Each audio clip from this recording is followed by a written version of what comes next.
ناظرین، بریک سے پہلے ہم بات کر رہے تھے پروفیسر ڈاکٹر ڈی ایس اکرم کے ساتھ بچوں میں پائے جانے والے دستوں کے امراض کے متعلق. آئیے بات چیت کا سلسلہ آگے بڑھائیں. ڈاکٹر صاحب، اب بات ہو رہی تھی ان حفاظتی تدابیر کے بارے میں جو کہ کی جا سکتی ہیں تاکہ بچوں کو دست سے محفوظ رکھا جا سکے. آپ نے بتایا تھا ہاتھ دھونا سب سے اہم ہے، اس کے علاوہ اور کیا کیا اقدامات کیے جا سکتے ہیں؟ دوسرے 2-3 اور بہت ضروری چیزیں ہیں جن پر غور کرنا چاہیے بچوں کے ساتھ خاص طور سے. ایک تو پانی جو بچے پیتے ہیں وہ صاف ہو، اور سب میں آسان طریقہ تو ہے کہ اسے بوائل کیا جائے. جب ابال آ جائے، 2-1 بار ابال آ جائے تو پھر اسے ٹھنڈا کر کے اور چھان کر اور رکھ دیا جائے. جی. اس کے علاوہ کچھ ایسے ٹیبلٹس بھی ہیں جو کہ پانی میں اگر ڈال دیے جائیں تو وہ پانی کو صاف کر لیتے ہیں. اور اگر جیسے شہر میں لوگ فلٹرز لگا سکتے ہیں اپنے گھروں میں جس سے وہ فلٹر ہو کے آ جائے پانی.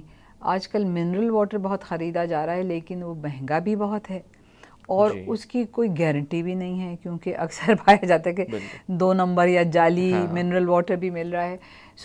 میں اس پر بھروسہ نہیں کروں گی انلیس کوئی اچھی کمپنی سے آپ باقاعدہ لے رہے ہوں. سب میں آسان طریقہ تو یہ ہے کہ آپ پانی کو ابال لیں. ٹھیک ہے نا. اچھا، اس کے علاوہ ہماری جو آج کل روایت بن گئی کہ باہر کھانا کھاتے ہیں ہم، کم سے کم ہوٹل کا کھانا یا ریسٹورینٹ کا کھانا کھانا چاہیے، کیونکہ وہاں ہمیں پتہ نہیں ہے، ہمارے یہاں اتنی کوئی ریگولیشن نہیں ہے کہ جا کے کچن میں کوئی دیکھے کتنی صفائی ہے. اور اس کے علاوہ جو ہمارے لوگ جو دے رہے ہوتے ہیں وہ اپنے ہاتھ دھوتے بھی ہیں یا نہیں دھوتے ہیں. ہم جب بیکریز میں جاتے ہیں تو وہاں ان کو حالانکہ گلوز کہا ہوا ہے پہننے، وہ پہنتے نہیں ہیں. تو جب تک لوگوں میں معلومات نہ ہو تو یہ ڈینجر رہتا ہے کہ ان کے ہاتھوں سے جراثیم بیماری پھیل جائے. تو بہتر یہ ہے کہ گھر میں صاف کھانا بنا کے کھایا جائے، یا پھر کوئی ایسی جگہ جائے جہاں آپ کو بھروسہ ہے کہ تو بس یہ چونکہ پانی اور کھانے سے لگتی ہے بیماری، تو اس وجہ سے جو آپ کے منہ میں جاتا ہے اس کو احتیاط رکھیں کہ وہ صاف ہو. جی. ڈاکٹر صاحب، آپ کی بات پہ مجھے ایک حدیث یاد آ رہی ہے جس کا ایکچوئل حدیث تو مجھے یاد نہیں لیکن اس کا مفہوم یاد ہے کہ اگر کھانا کھانے سے پہلے ہاتھ نہ دھوئے جائیں تو ہذیان کی بیماری یا پاگل پن آپ کہہ لیجئے وہ پھیلتا ہے. اچھا. مطلب حضور صلی اللہ علیہ وسلم نے امت کو یہ تلقین کی تھی. اچھا ڈاکٹر صاحب، پانی کی تو بات ہو گئی جس کے اوپر بہت سارے لوگ دھیان نہیں دیتے، حالانکہ سب کو یہ ضرور خیال ہوتا ہے کہ کھانا صاف ہے یا نہیں ہے. جی جی. بہت عرصے سے پاکستان بار بار نیچرل ڈیزاسٹرز کا شکار بھی ہوتا رہا ہے. صحیح. پچھلے میرے خیال سے 2 دفعہ فلڈز آ چکے ہیں، ارتھ کوئک الگ آ چکا ہے، اور ایسے معاملات میں بھی دیکھا یہ گیا ہے کہ دستوں کی بیماری یا گیسٹرونٹرائٹس نہ صرف بچوں کو متاثر کرتا ہے بلکہ بڑوں کو بھی.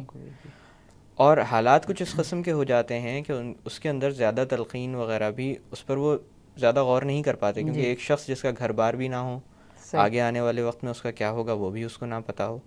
تو بڑا مشکل ہوتا ہے کہ ان کو اس چیز کی تلقین کی جائے اور وہ اس چیز کو سنیں، سمجھیں اور اس کو اپلائی کریں زندگی میں.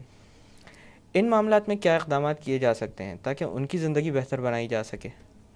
دیکھیں، ان ایسے حالات میں تو صرف انڈیویجول یا ایک بندے پر تو نہیں آپ ذمہ داری رکھ سکتے، یہ تو پوری گورنمنٹ کی، پورے ملک کی ذمہ داری بن جاتی ہے پھر. کیونکہ یہ جو لوگ ہیں، اور آپ بھی گئے ہیں ایسے فلڈ افیکٹڈ ایریاز میں بھی گئی ہوں، ارتھ کویک میں بھی ہم نے دیکھا ہے کہ یہ بیچارے جو لوگ ہوتے ہیں ان کے پاس کوئی ذریعہ ہی نہیں ہے، پانی نہیں ہے، چولہا جلانے کے لیے کوئی لکڑی نہیں ہے. تو آپ ان سے کیا کہہ سکتے ہیں کہ ابھی پانی ابالو؟ پانی نہیں ہے، ابالنے کی کوئی ذریعہ نہیں ہے. تو ان حالات میں پھر ہمارے گورنمنٹ کی یہ ذمہ داری بن جاتی ہے کہ وہاں واٹر فلٹر پلانٹ، جو ٹیمپرری پلانٹس ہوتے ہیں وہ لے جائے جائیں، وہاں فلٹرڈ واٹر ان کو مہیا کیا جائے. اور اگر وہاں پانی ہے لیکن وہاں کوئی اس کو ابالنے کی یا صاف کرنے کا ذریعہ نہیں ہے تو پھر جو صاف کرنے والی گولیاں ہوتی ہیں، پانی صاف کرنے والی گولیاں ہوتی ہیں، وہ ڈسٹریبیوٹ کی جائیں اور سمجھایا جائے اور ان کو ڈیمونسٹریٹ کیا جائے، صرف دیا نہیں جائے لیکن سکھایا جائے کہ کس طریقے سے استعمال کریں. اور کئی مرتبہ تو یہ بھی ضروری ہو گیا ہے کہ ان کے مٹکے، ان کے جو کنٹینرز جو ہوتے وہ سب برباد ہو گئے. تو پھر پانی صاف رکھنے کے لیے کچھ کنٹینر بھی دیا جائے تاکہ وہ کم از کم پینے کا پانی سنبھال کر کے رکھ سکیں. تو ان حالات میں یہ پھر ہم سب کی ذمہ داری بن جاتی ہے. وہ صرف لوگوں کو جن پر مصیبت پڑی ہے ان کی ذمہ داری نہیں ہے, ٹھیک ہے, لیکن ان کو سمجھانا بہت ضروری ہے اور ان کو صابن بھی مہیا کرنا ضروری ہے اور ہدایت بھی کرنا ضروری ہے کہ اپنے ہاتھ صاف رکھو. پھر وہی بات آ جاتی ہے, ٹھیک ہے. تو ایک تو یہ بات ہوئی. دوسری, جو وہ کھانا کھاتے ہیں اکثر ان کو ہر وقت مطلب تازہ کھانا تو وہ نہیں بنا سکتے شاید, تو اگر کھانا رکھا ہوا ہو تو پھر ان کو یہ ہدایت کرنی چاہیے کہ کوئی ٹھنڈی سے ٹھنڈی جگہ پر ڈھک کر رکھیں اور کھانے سے پہلے اسے اتنا گرم کریں کہ اس میں ابال آ جائے.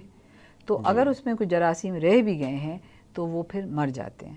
تو یہ ساری چیزیں سکھانے والی ہوتی ہیں, بتانے والی ہوتی ہیں, اور ہر جگہ کے لحاظ سے آپ کوئی ایسی چیز نہ بتائیں کہ وہ وہاں جس پر مصیبت آئی ہوئی ہے اس کے لیے ممکن ہی نہ ہو. تو ہر جگہ کے لحاظ سے پھر صحیح اقدامات کریں. اچھا ڈاکٹر صاحب, آپ نے رکھے ہوئے کھانے کا تذکرہ کیا, یہ ہمارے عام گھروں میں بھی ہوتا ہے کہ کھانا زیادہ بن گیا اس کو اسٹور کر دیا جاتا ہے, بعد میں گرم کر کے وہ استعمال کیا جاتا ہے. صحیح. تو اس طرح کا کھانا بچوں کو دینا کیا ٹھیک ہے؟ دے بھی سکتے ہیں, لیکن اگر آپ کے پاس ریفریجریٹر مہیا ہے اور آپ اگر ریفریجریٹر میں آپ نے کوئی چیز رکھی یا فریزر میں رکھی ہے کوئی چیز, تو اسے جب آپ گرم کرتے ہیں تو جیسے میں نے بتایا کہ اس میں ابال آنا چاہیے. خاص طور سے اگر گوشت ہے تو اس کو اندر تک ٹیمپریچر اس کا ہائی گرم ہونا چاہیے, کیونکہ کچھ جراثیم ہیں جو رہ جاتے ہیں, اس کی جو ٹاکسنز ہیں اس سے پھر دست ہو سکتے ہیں یا فوڈ پوائزننگ ہو سکتی ہے. تو دے سکتے ہیں لیکن احتیاط کے ساتھ. اگر ریفریجریٹر جن کے پاس نہیں ہے تو وہاں پھر بہتر ہے کہ آپ تھوڑا بنائیں اور اسی وقت کھائیں. وہ سب میں بہترین چیز تو یہ ہے کہ تازہ بنایا جائے, تازہ بنائیں, آپ کھا لیں, ختم کریں, پھر آپ بنائیں. ڈاکٹر صاحب, ہمیں تھوڑی دیر کے لیے باتوں کا سلسلہ روکتے ہیں. ناظرین, وقت ہوا ایک چھوٹی سی کمرشل بریک کا. بریک سے واپس آ کر بچوں میں پائے جانے والے ڈائریا کے متعلق مزید بات کی جائے گی. Keep watching the health show.